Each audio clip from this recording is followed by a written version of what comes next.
De verdad que es un honor y es un placer poder conversar con David Pastor Vico. Vico, bienvenido. Gracias por estar con nosotros, estando tú en Madrid y nosotros en todas partes de Norte, Centro y Suramérica. ¿Cómo estás? Muchas gracias por invitarme a participar en esta masterclass en tu círculo. La ética, la filosofía, la confianza, y nosotros hemos hablado en varios de nuestros programas acá con el Círculo de Influencia sobre el tema del liderazgo y el establecer confianza. Y hay muchas instituciones, incluyendo el Banco Interamericano de Desarrollo, que hablan de que hay una crisis de confianza. Claro, ellos se están refiriendo a crisis de confianza en instituciones, gobiernos, organizaciones. Pero cuando hablamos de confianza en sentido general a nivel de individuos y sociedad, Vico, ¿cómo ves tú el tema de la confianza hoy? Bueno, la realidad del tema de la confianza y más, hay que definirla como la confianza interpersonal, o sea, la confianza que se procesan los individuos, o sea, la confianza que yo pueda tener contigo, Ismael, o que tú puedas tener conmigo. A eso nos referimos con confianza interpersonal. Realmente vemos que en Latinoamérica, quizás ya ahora está empezando también en Estados Unidos y en gran parte de Europa, pues lleva un declive constante desde los años 90 a esta parte. De hecho, en Latinoamérica, la entidad que estudia y que barema la confianza interpersonal es el famosísimo Latinobarómetro, que efectivamente mide también la confianza en las instituciones, en la iglesia, en la educación, en la policía, en el ejército, pero dentro de este estudio, yo invito a todo el mundo que le eche un vistacito, podremos encontrar la confianza interpersonal. En el caso de México, que es donde yo vivo, aunque ahora mismo esté en Madrid, en el caso de México vamos a encontrar que en los años 90 estábamos rondando el 35% de confianza interpersonal. Eso significa que el 35% de los mexicanos, 35 de cada 100, decía que sí se podía confiar en los demás.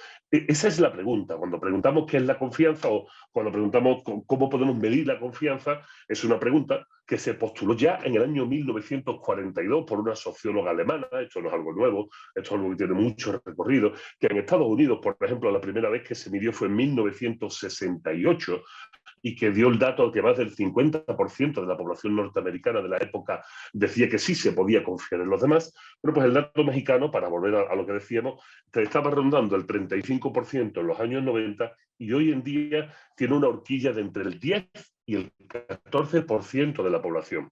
14% es precisamente la media de confianza interpersonal en toda Latinoamérica, agarrando todos los países y dividiéndolos por sí mismos, ¿no?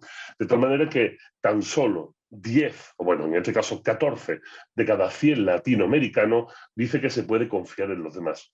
El problema, Ismael, es que, bueno, siempre el ser humano intenta justificarse, ¿no? Y si ahora mismo lo que me están escuchando son latinoamericanos, dirán, bueno, pero es que no se puede confiar en los demás porque es peligroso. Pero si son norteamericanos, dirán, bueno, nosotros entonces estamos un poquito mejor porque yo soy latino pero vivo en Estados Unidos. No, la respuesta es no.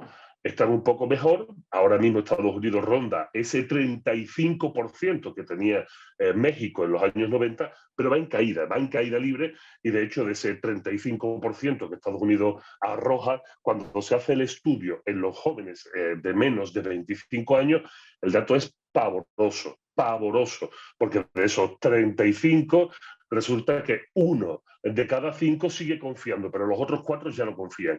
Entonces vemos que no hay un relevo generacional para la confianza, que nuestros jóvenes son cada vez más desconfiados, y esto tiene unas consecuencias graves de las que vamos a hablar, no me cabe duda.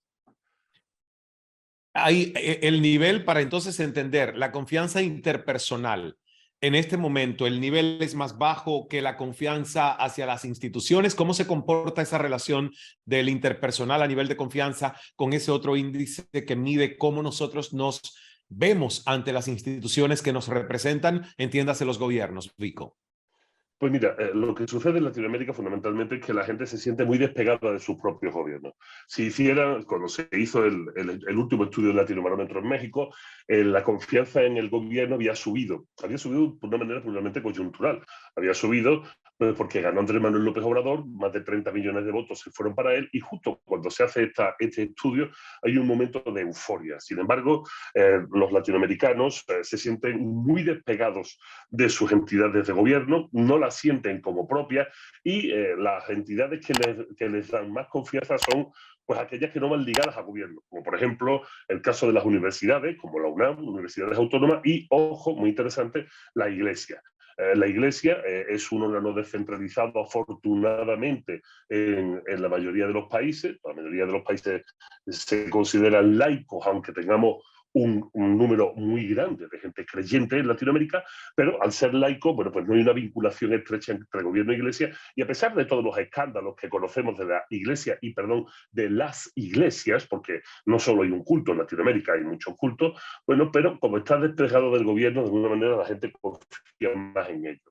Yo no trabajo, no suelo trabajar el tema de la confianza en instituciones, lo tengo que saber porque es la referencia, pero a mí lo que me interesa mucho es el tema interpersonal, porque decía la filósofa española Adela Cortina que el bien más preciado que tiene una sociedad es la capacidad de confiar en los demás, ¿no? Y eso tiene unas razones muy serias. ¿Y a qué se debe que nosotros tengamos esa desconfianza hacia los otros? Porque, corrígeme, pero haciendo un poco de análisis acá, yo siempre he dicho que nosotros los seres humanos tenemos dos paradigmas, o el paradigma este de la justicia, de pensar que todos son culpables hasta que demuestren su inocencia, o el otro paradigma, que es como yo prefiero vivir, de decir, yo voy a tratar a todos como inocentes hasta que alguien realmente haga algo que me pueda probar a mí que no es tan inocente como yo lo asumí. Entonces, ¿y por qué? Pero lo hago porque quiero pensar que sigo viviendo en un mundo que es un mundo donde hay más bondad que maldad, porque a pesar de las malas noticias, y siendo yo periodista y sé muy bien que los noticieros hacen una fragmentación apocalíptica y casi catastrófica de las cosas que pasan, que son los llamados sucesos, yo sé que hay muy buenas noticias que aunque no hagan tanto ruido, están sucediendo en el mundo. O sea, me doy esta terapia y me convenzo a mí mismo de que realmente yo vivo en un mundo donde hay más bondad que maldad y donde hay más gente buena que quiere hacer el bien común y no solo pensar en ellos, que los que no quieren pensar en ellos. ¿Cómo crear confianza entonces? ¿Qué necesitamos nosotros? Bueno, fíjate, ya me has dicho muchas cosas con las que vamos a construir estos Sí. próximos minutos. La realidad es que vives en el lado equivocado del mundo si pretendes determinar la presunción de inocencia como paradigma legislativo. En Estados Unidos es todo lo contrario, ¿no? Todo el mundo es culpable hasta que se demuestre lo contrario, y no se dice que eres inocente, sino que eres no guilty, o sea, no culpable, ¿no? Pero bueno, situaciones aparte, voy a ser mucho más específico. Lo que tú estás hablando es un desarrollo posterior sobre hechos dados. Sin embargo, la sociedad humana, el animal humano, no puede desarrollarse si no tiene una confianza implícita en los demás. Te lo pongo muy sencillo. Tú y yo estamos haciendo esta videoconferencia, esta masterclass, porque de alguna manera tú y tu equipo habéis confiado en que yo iba a estar conectado a las 11 de la noche, hora de Madrid, y lo íbamos a poder hacer. Eso significa que hemos hecho un ejercicio tú has hecho un ejercicio de confianza y yo estoy asumiendo mi parte. A eso se le llama la asunción de la responsabilidad. La forma en la que se devuelve el ejercicio de confianza es asumir la responsabilidad. Esto sucede aproximadamente unas 400 veces al día. El dato me lo he inventado, pero seguramente son muchas más. Te pongo otro ejemplo. Te duele la cabeza, vas al médico, el médico te ve y te manda una aspirina. Tú estás haciendo un ejercicio de confianza sobre el médico y el médico cumple su responsabilidad y te da una aspirina. Pero igual vas a comer en un restaurante y confías en que el chef no te envenene. Igual tu agente de seguro, tú confías en el que va a vigilar por tu seguridad en todos los aspectos. Cuando llevas a tus hijos a la escuela, confías que el colegio los va a educar y los va a tratar bien. O sea, para que un ser humano pueda convivir en la sociedad, necesita hacer ejercicios de confianza diarios y muchísimos. Y sobre todo, cuanto más grande es la sociedad, más ejercicios de confianza hay que hacer. Entonces hay que hacer dos diferencias de la confianza. Una, la confianza interpersonal pasiva, o sea, la que das por hecho y no te la estás planteando, y la confianza interpersonal activa, la que tienes que hacer un ejercicio de confianza en el otro. Cuidado, ¿quiénes son los otros? Es que eso es una gran pregunta, porque siempre que yo pregunto, ¿confías en los demás? Y les digo con muy mala leche, los demás son los otros. inmediatamente cuando hablamos de nosotros son aquellos que no son como nosotros.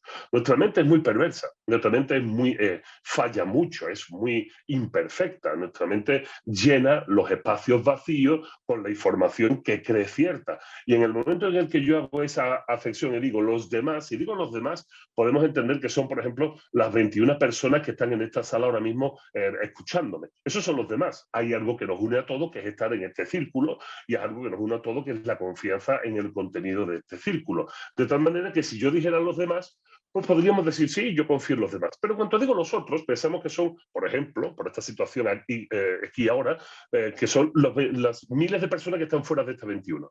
Y en ese momento ya decimos, no, en los demás no se puede confiar. Cuidado, los demás son nuestros vecinos, los demás son nuestros compañeros de trabajo, los demás son las personas con las que nos cruzamos en el centro comercial, los demás son las personas con las que compartimos espacios públicos, los demás son todos los ciudadanos que nos ven a nosotros como los otros. Y esto es muy grave. En el momento en el que se rompe la confianza, y tú dirás, ¿cómo podemos ahondar en el ejercicio de la confianza? Ahora te contesto. Pero antes de seguir, ¿por qué es grave que se rompa la confianza? Por lo que te comentaba antes. Confianza y responsabilidad son las dos caras de una misma moneda. Por eso se dice que la confianza, decía de la Cortina, que la confianza es el gran bien de la sociedad. Y yo digo que la confianza es el pegamento que nos mantiene unidos. En el momento en el que yo confío en los demás sin conocerlos, yo actúo también responsablemente y ellos actúan responsablemente conmigo. ¿Esto qué significa? Que cuando se dan situaciones como, por ejemplo, la pandemia y se le exige a toda la población un ejercicio de responsabilidad, ¿dónde tendremos mejores resultados? ¿En un país donde la confianza interpersonal sea de 10 o en un país donde sea de 90? Te lo digo yo. En un país donde sea de 90, como es el caso de Finlandia, Suecia, Noruega, Dinamarca, vemos que los muertos por la pandemia han sido muy poquitos. Pero digo poquitos, que se cuentan por miles, pero por miles sin llegar a decenas de millares.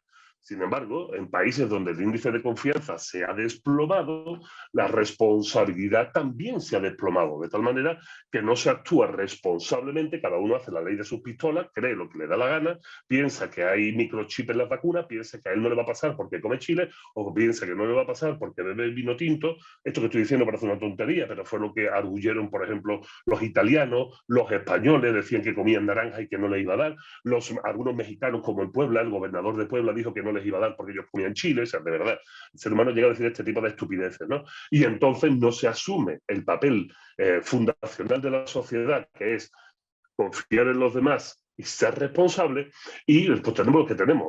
En México superamos con creces los 400.000 cadáveres, y según otras cifras hemos llegado a más de 700.000, en Estados Unidos hubo más de 1.000.000, en Brasil ni te cuento, y así suma y sigue. Ahora, ¿cómo podemos entonces volver a recuperar la confianza? Bueno, pues pensando cómo la perdimos. ¿Cómo perdimos la confianza? Cómo hay países que no la perdieron, que la han incrementado. Nosotros, en el mundo latino, perdimos la confianza, empezamos a perder la confianza ya de los años 90. Y en los años 90, a principios de los 90, pasó algo que todo el mundo conoce. Cayó el muro de Berlín.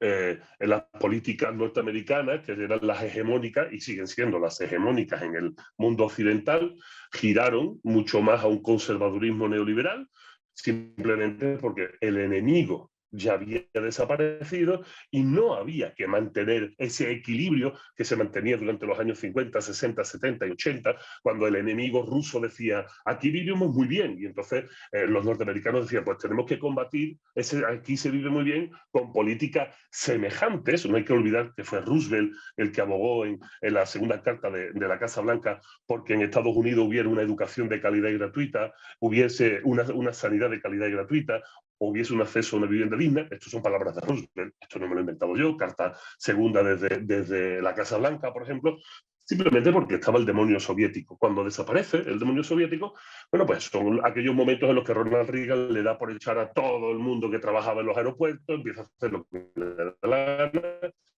y hay un desbalanceo. Nos damos cuenta de que la sociedad va a consumir mucho más si la rasgamos. Si hacemos que la sociedad, en vez de tener sentimientos propios de clases sociales, tiene sentimientos individualistas. Si hacemos que todo el mundo quiera vivir individualmente su sueño, ¿no? Y entonces empoderamos a la gente, le decimos, si lo deseas mucho, el combo te lo dará, y si tienes un American Express, será mucho más fácil, ¿no? Nos damos cuenta de que no necesitamos entonces unir a la gente, sino lo que necesitamos es separar a la gente, desunirla. Y la mejor forma de desunión, pues es hacer que la gente tema de los demás. O sea, dar muy tremendas, muy tremebundas sobre delincuencia, sobre inseguridad, empezar a vender alarmas, empezar a vender muchos seguros, generar esta sensación de pánico social por el pánico importante. No debes dejar a tus hijos solos en el parque, que no ha pasado nada dejando a los hijos solos en el parque los últimos 200.000 años, pero ahora ya no puedes dejarlos en el parque.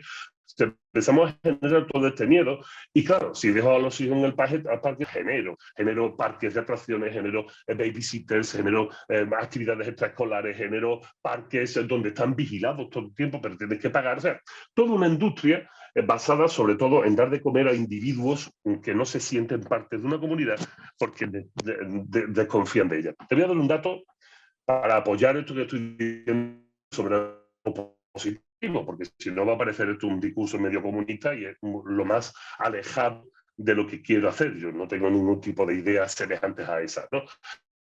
Son aún peores. Verás, en México, como te decía, en los años 90, pues teníamos más de un 35% de confianza interpersonal. Pero realmente el deterioro de la seguridad en México, no fue en los años 90.